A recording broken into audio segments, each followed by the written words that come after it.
Hi everyone and welcome back to my War Games hobby channel. Alec here. I don't know whether you've been watching any of my videos in the past, but you've seen that I've been doing some of the Warlord epic scale. I did some English Civil War product which I featured on my last video, and as you can see they came out pretty well. But now I've moved on to the ancient period, and I just wanted to show you the method that I've been using, because everyone I speak to has got a slightly different method, and whatever works for you doesn't really matter, does it? But I'll just show you what I do, which I seem to find works well. Certainly works better for me, and hopefully it would do for you as well.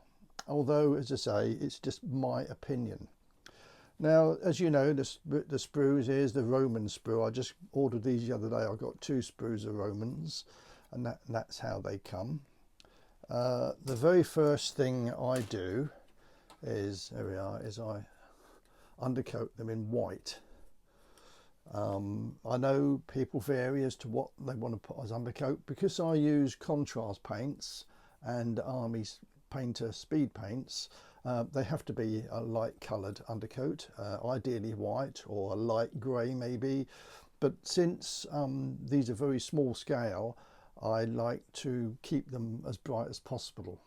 So this is the latest, the allies that I've got. I've got 2 sprues of Romans, 2 sprues of Carthaginians, and 2 sprues of allies that I'm painting up, and these are the allies. Now, some people actually paint them on the sprue like that, I'm told. I don't. I find that too difficult. I just cannot hold. It's too big to hold, frankly, and to get the detail on it with a paintbrush when you're trying to hold the whole sprue, for me it just doesn't work, and then you've got to turn the whole sprue over. And yeah, I've tried that and it doesn't work for me personally. So what I do is I take the sprue and I start to cut off various bits, because there's various unit types on here anyway. And as you can see with these, there's these guys here which have got the small shield, and then there's the ones with the big round shield. These are Italian allies, and I think these are Spanish allies. And then there's cavalry on there, and there's skirmishers as well.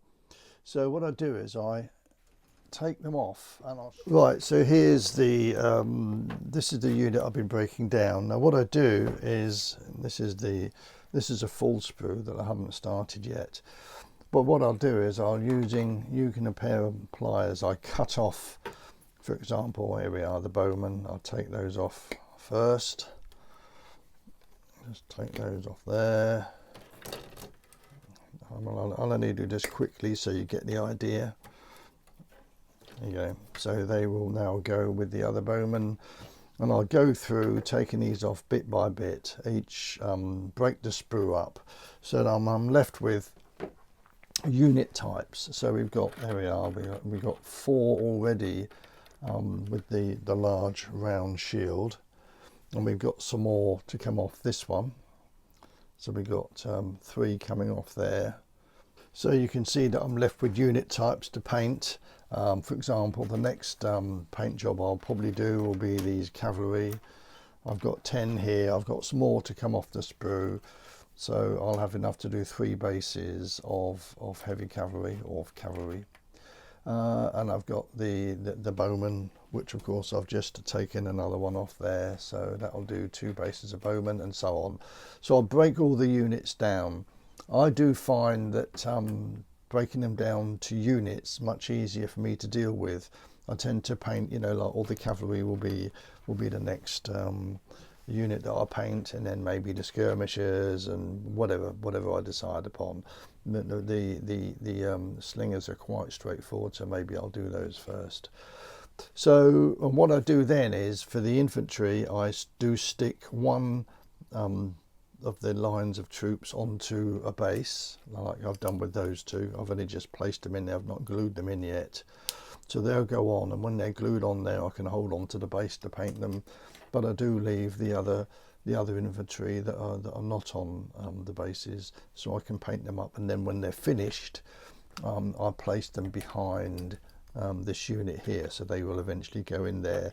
So that's what I like to do. I find it easier if I break them down into unit types. I'm happy with what I've got there. Then I just move all the others out of the way, and I concentrate on one unit at a time, depending on what I'm in the mood for. Cavalry take a lot more work because of the horses, so maybe I'll do those first, get them out of the way, and once they're completed, it's easy enough to go through the infantry units one at a time. Certainly I think much easier than trying to paint onto a sprue, which is too big to hold anyway, and also all the different troop types and all the different colours you're going to be using. It just gets too confusing for me. I much prefer to use them, say, do a unit type and complete that task before I move on to the next one. So I don't know how you guys feel about the method that I use. It works for me. I'm sure it'd be interesting to see. Mention below whether you take them off the sprues completely, whether you base them completely first, or certainly not the 2 ranks of heavy infantry. That would be difficult to paint, but you know what I mean, base all the others. Or do you do like me, where you take them off and paint them by unit? I find that much easier to do.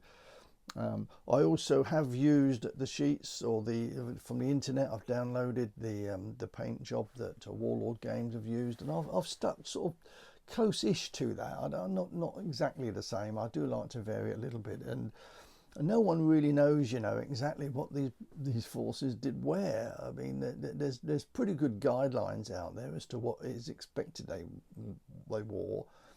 For example, when I went to Rome, we went to Trajan's column, and a lot of the information about Romans comes from the column in Rome. And but even then, you know, no one really knows what colours are used. I don't believe there are many shields, for example, survived that period that confirm the colours used. So I think you use a bit of artistic license, and if you fancy doing something different, then do it. I do like my armies to look different. I mean, if I'm going to do one army, for example, I'll be doing when I do the Romans, there'll be a lot of red in that, because traditionally that is expected the colour, or thought the colour that was used more than any other.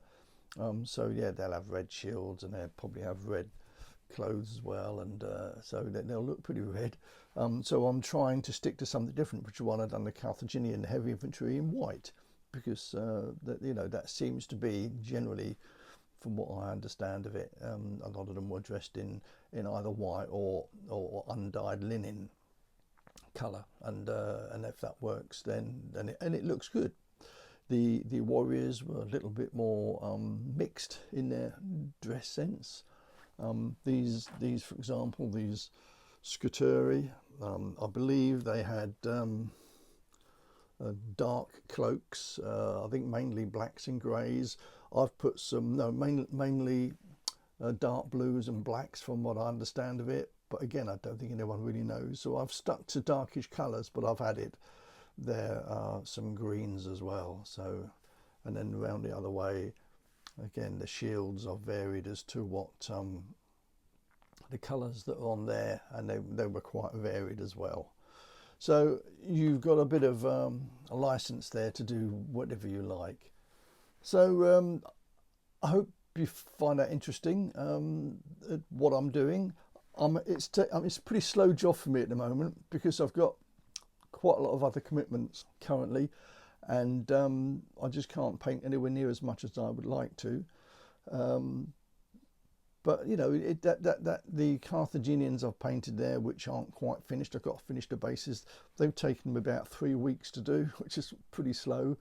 I think my buddy Dom would have done them in a couple of days, but I can't sort of just don't have the time to do that, I'm afraid. They just have to take their time. So I would think this project's probably going to last me about the next 2, possibly even 3 months. So it'll take me well into the new year, probably the end of January, beginning of February, before I think of moving on to something else. I will finish this project once I've started it. I do like to work on one project at a time. It does my head in to do more. So I shall work on these and get them completed. I may add a few more. I haven't got any of the warrior sprues yet. I'm not sure I'm going to get them. I also haven't got any elephants. You'll notice there's a lack of elephants for the Carthaginians. I may well get some elephants as well. And see how it goes. And what that'll do is it'll give me enough to have a small game on my table here in my bolt hole.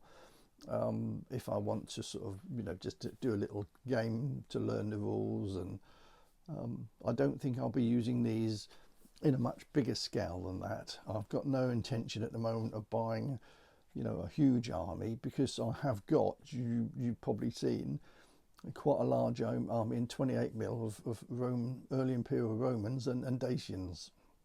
Dacians can also be Germanic, any of the Germanic tribes. So, and I do like 28mm. I've been painting, I would think 90% of my models that I've got in my War Games collection are 28mm. I do have some 15s as well. This is by far the smallest, because these are about 12, I think, 12. I can see the advantage in having this scale, because you can have a game on quite a small area, a small table, whereas 28mm you are a bit restricted. But I still like 28mm. I can't see me buying a huge army of the Warlord Epic scale. A couple of sprues of each will give me a nice little game, and that's all I'm really looking for at the moment, unless I change my mind on that. So here they are. This is the finished article. There's 2 sprues each from the House Caesar Epic range of Romans, which are basically over here, although they've got some allies as well. And then over this side you've got the Carthaginians, which are they've also got some Italian allies, as it happens. When they fought in the mainland of Italy, some of the Italian city-states did sort of go over to their side, although they could be on the other side as well. They could be on the Roman side. And so a real mixture there. They're not necessarily how I'll fight them. I mean, obviously the Romans against the Carthaginians, it's pretty obvious, but the allies might vary as to where they go. The Italian allies, or over here the Celtic allies. But I've just put them together to give you an idea of the sort of setup I could use. It's been fun actually painting them. I quite enjoyed it, and despite the fact that they're so small, and I found it quite hard to do, it was easier than I was expecting, and the end result is actually quite good. I'm very happy with it. So let's have a quick look at the Carthaginian side. You can see there's 9 units there of heavy infantry. That includes, as I say, the Italian allies, so they might have to swap over to the other side. And I've got some cavalry, not a lot of cavalry. I've got 2 units over there, and another unit here, and I've got a couple of units of javelin men, Nubian javelin men, and this is Nubian cavalry here, light cavalry. And then I've got some bowmen and some slingers over the far side. On the Roman side, you can see I've got the 3 types of Roman legionaries they used to have in that period. Then there's some Velites out front, that's the javelin men. There's some allies here, 3 units of allied skirmishers, and then another 3 bases of allied warriors, Celtic ones I suppose, and some cavalry, and there's the Roman cavalry over the far side as well. So as I say, I haven't used them yet. What I intend to do, because I quite like using House Caesar as a set of rules, although I don't use them that often, so I'm a little bit rusty with them. So what I might do is, if I want to brush up on some of the rules and how the rules play, I'll have a little game on my table here. And the one good thing about having these epic scale is that you can get a really nice game on quite a small table. And as you can see, I haven't got a lot of space on this table. But it's enough to do this. I've actually also just picked up, a friend of mine had another sprue of Carthaginians he didn't want, so I shall be painting those up. although I have got enough to use here.